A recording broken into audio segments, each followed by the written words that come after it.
Ce matin, c'est une messe en l'honneur des travailleurs qui s'est tenue en la basilique Notre-Dame de la Garde. Et comme à son habitude, c'est à huis clos que Monseigneur Aveline a présidé l'office. Face à lui, une assistance vide, à l'exception de la communauté de sœurs qui réside dans ces lieux, mais aussi des diocésains présents, mais à distance, derrière leur écran. Un regret pour l'archevêque de Marseille qui, dans un communiqué cette semaine, exprimait son souhait de voir le retour des fidèles dans les églises dès le 16 mai. Et je formule le vœu que, avant que ce cierge n'arrive au bout, les pèlerins pourront revenir ici. Il faut faire confiance. Bien sûr, nous respecterons et n'irons pas plus loin que ce qui est autorisé.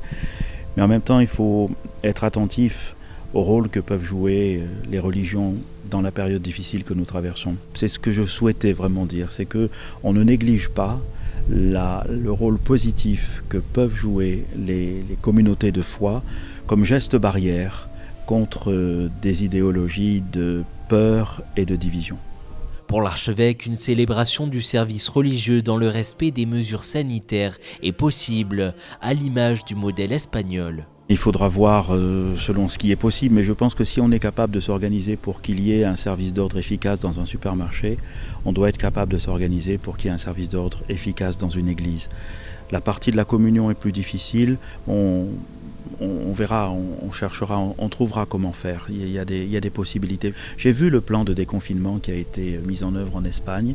Il prévoit que des assemblées puissent être tenues, religieuses puissent être tenues, à raison au début de 30% de la capacité des bâtiments, puis éventuellement 15 jours plus tard de 50%. Voilà. Je pense qu'en allant doucement, en faisant une bonne évaluation, en concertation avec les pouvoirs publics, on peut avancer. Et sans ses fidèles et leurs dons, l'Église connaît elle aussi des difficultés financières qui feront l'objet d'un nouveau communiqué de Monseigneur Aveline la semaine prochaine.